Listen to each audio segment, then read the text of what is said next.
À quoi sert l'OTAN? Une organisation militaire sert à faire la guerre. De cette évidence découlent deux interrogations. La guerre pour qui? La guerre contre qui? L'OTAN a été fondée il y a 68 ans comme dispositif militaire pour, dans la confrontation entre deux systèmes économiques et sociaux irréductiblement opposés, le capitalisme et le socialisme, défendre les intérêts idéologiques, politiques et économiques du monde occidental. La signature du traité de l'Atlantique Nord a été un acte majeur de la guerre froide, avec un double objectif: légitimer la présence de bases états-uniennes en Europe et constituer une coalition armée du camp occidental contre l'Union soviétique, qui y répondra par la formation du pacte de Varsovie. Ce fut le rôle de l'OTAN jusqu'à la chute du mur en 1989, avec des moments de forte tension, sans jamais que l'Alliance Atlantique ait attiré un coup de canon. L'implosion du bloc soviétique va mettre en question la raison d'être de l'OTAN.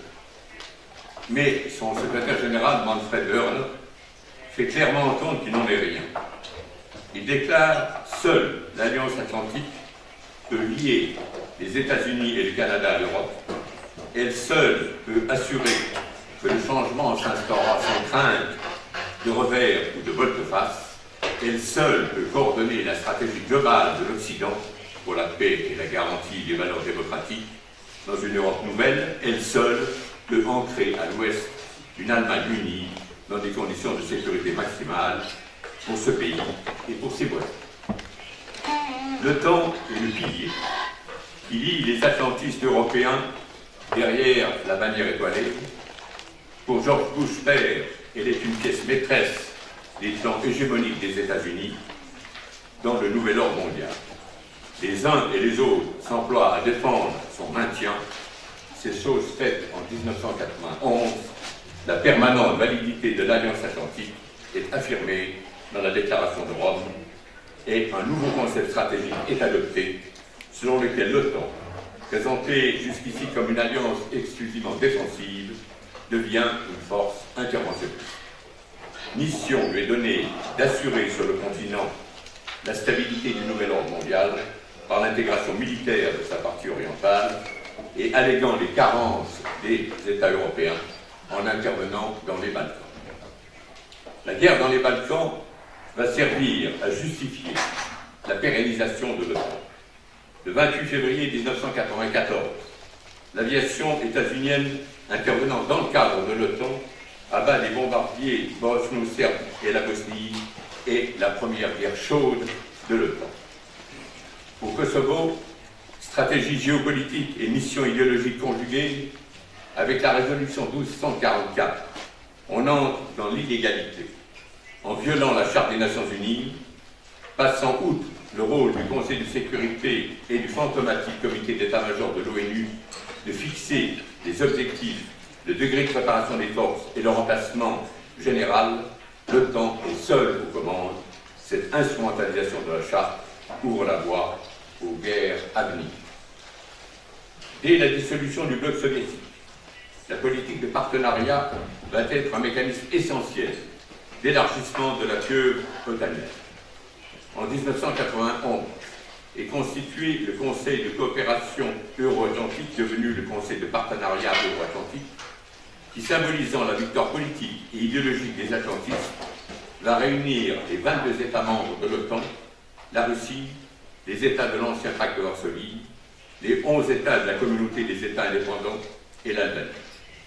Ce partenariat va être adoubé en 1994 d'un partenariat pour la paix intégrant également les États européens non membres de l'OTAN, avec pour objectif, citation, de se doter de forces plus en mesure d'opérer avec celles des membres de l'OTAN.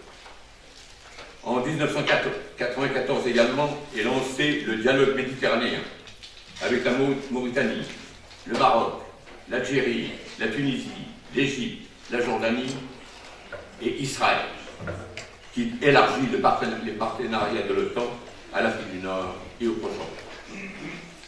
Parallèlement, l'OTAN modèle l'Europe en réorganisant le dispositif de défense et en normalisant les équipements militaires des pays ayant appartenu au pacte de Varsovie. Et à partir de 1999, bafouant les engagements pris lors de la réunification allemande dans le traité 2+4, l'OTAN précédant leur adhésion à l'Union européenne intègre successivement ces pays et étend sa toile en Europe centrale, orientale et balkanique, vers les frontières de la Russie. Avec le concept stratégique pour le XXIe siècle, adopté lors du sommet du cinquantenaire à Washington en 1999, qui fixe comme objectif de sauvegarder par des moyens politiques et militaires la liberté et la sécurité de l'Amérique du Nord et de l'Europe, on entre dans sa phase de globalisation. Il est décidé que les forces de l'Alliance peuvent être appelées à opérer au-delà des frontières de la zone euro-atlantique. Jusqu'ici, organisme de défense régionale, l'OTAN devient le bras armé de la mondialisation néolibérale. Avec le concept stratégique pour le XXIe siècle, on entre dans le cycle de la guerre permanente de George Bush Jr. et de son administration. Les interventions de l'OTAN ou de coalitions occidentales avec un mandat du Conseil de sécurité de l'ONU en Irak, Afghanistan et Libye, sous couvert des droits d'ingérence humanitaire puis du devoir de protéger, vont être cause de chaos et abomination. L'objectif d'une OTAN planétaire est de chercher, citation, à établir de plus en plus de partenariats mondiaux avec des pays de même sensibilité. Ainsi est lancée en 2004 l'initiative de coopération d'Istanbul avec le Bahreïn, les Émirats arabes unis, le Koweït et le Qatar. Puis, dans le cadre du Global NATO, sont conclues des activités en coopération avec l'Irak, l'Inde, le Pakistan, l'Afghanistan, la Mongolie, la Corée du Sud, le Japon, l'Australie, la Nouvelle-Zélande et la Colombie. Pour que l'OTAN soit en mesure de se projeter tous azimuts, en 2006, lors du sommet de Riga, il est décidé de la doter d'une capacité de mener simultanément des opérations de grande envergure, requérant 60 000 hommes chacune, et 6 opérations moyennes de 30 000 hommes, soit une projection opérationnelle de 300 000 hommes. En 2007, Daniel Fried, secrétaire d'État adjoint états-unien, peut déclarer « Depuis la guerre froide et son rôle régional dans les années 1990, l'OTAN s'est transformée en une organisation transatlantique effectuant des missions globales, de portée globale, avec des partenariats globaux. Tout appartient potentiellement à la zone de l'OTAN. » Fin de citation. Si les objectifs de l'OTAN sont pérennes, le cours de l'histoire ne l'est pas. La crise économique et financière entrave une projection mondialisée de l'OTAN. La force de frappe de réaction rapide de l'OTAN de 300 000 hommes restera, avis d'experts, une Rolls-Royce qui n'est jamais sortie du garage. Bien qu'il ne soit pas un État dans le monde doté d'une puissance de feu et d'une capacité de déploiement plus grande que les États-Unis, bien qu'il n'a pas existé dans l'histoire une coalition disposant de moyens militaires et logistiques équivalents à ceux de l'OTAN, les puissances atlantistes n'ont gagné aucune des guerres asymétriques engagées depuis 15 ans et ont connu des échecs militaires en Irak et en Afghanistan.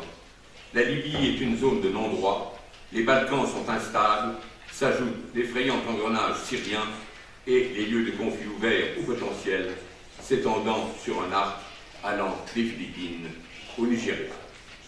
L'euphorie des années 1990 et du tournant du XXIe siècle n'a plus dit. Réalité géopolitique, échec militaire sur le terrain et crise financière, l'OTAN a réduit ses interventions hors zone.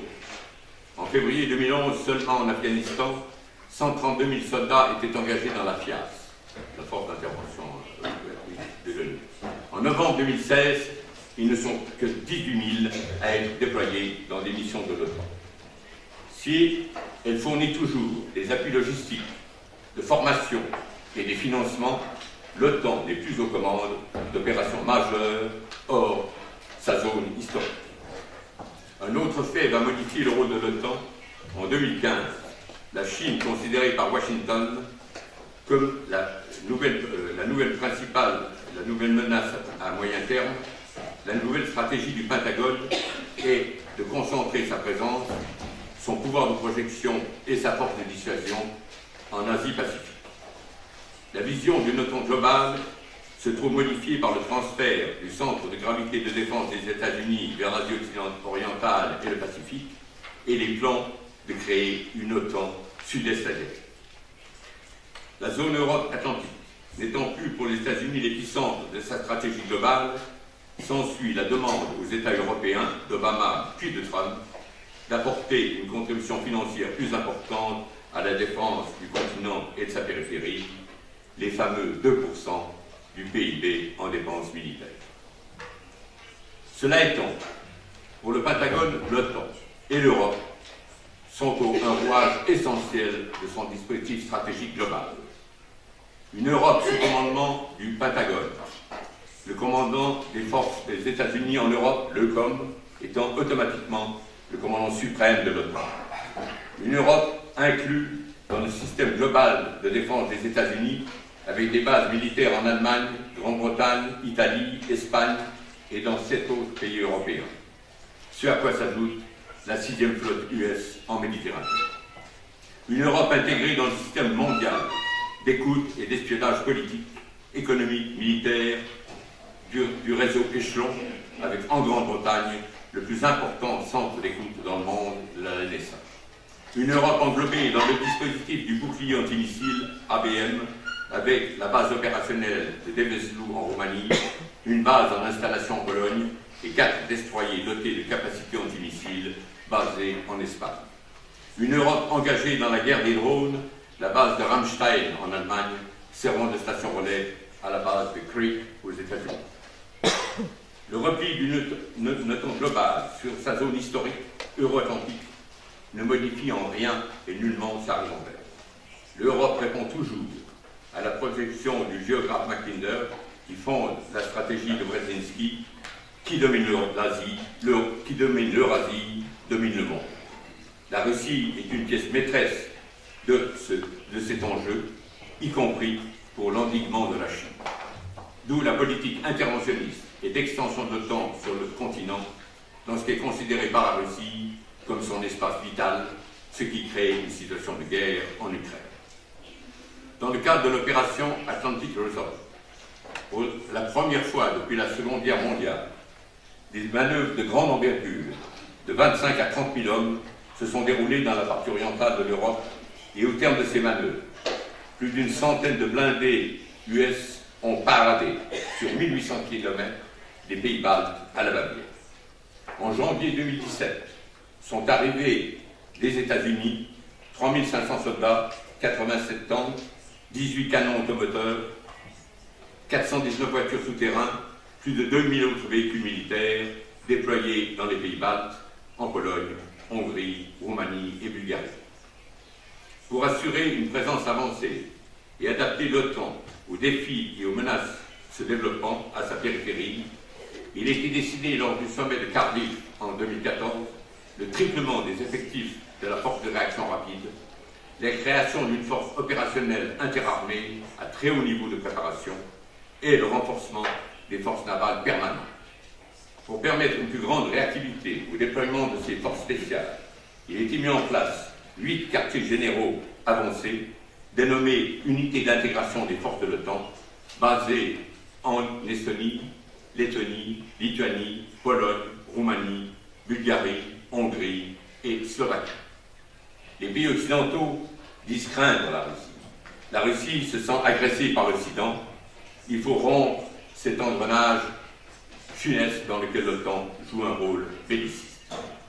Succédant au général Bradley, qui s'est singularisé par ses déclarations considérées comme outrancières même au sein de l'OTAN, le général Curtis Scarparotti est devenu le nouveau commandant suprême de l'OTAN. Lors de sa prise de fonction, il a précisé que le théâtre européen est essentiel pour les intérêts des États-Unis et que l'OTAN est restée la clé de la sécurité nationale pour l'Amérique. Et ces déclarations ne sont pas moins martiales que celles de son prédécesseur quand il déclare « À l'Est, une Russie renaissante est passée d'un partenaire à un protagoniste qui cherche à saper l'ordre international. et à se réaffirmer en tant que puissance mondiale. Et de poursuivre, pour lutter contre les menaces auxquelles nous sommes confrontés, nous retournerons à notre rôle historique en tant que commandement de guerre. La guerre pour qui? La guerre contre qui? Si on est passé d'un discours hégémonique à un discours de défense de l'Occident, cela ne change ni son rôle, ni sa nature à l'OTAN. Elle doit être dénoncée et combattue comme un acteur essentiel de 25 ans de guerre dite juste, qui sont la cause de pays ravagés, de peuples meurtris, de la plus grande crise migratoire depuis la Seconde Guerre mondiale, de fanatisme exacerbé et mortifère. Il faut dénoncer et combattre l'idéologie atlantiste, fondée sur les leaderships des États-Unis, la domination des puissances occidentales et de soumettre le monde à l'économie de marché. Il faut dénoncer et combattre la militarisation des pays de l'OTAN et de ses alliés, une logique de guerre dont les peuples sont toujours les principales victimes. Il faut dénoncer et combattre l'engrenage militaire et la politique de tension dans la partie orientale de l'Europe et faire prévaloir la négociation. Il faut se libérer de l'allégeance à l'OTAN, hydre tentaculaire. Il faut encore et toujours lutter pour sa dissolution.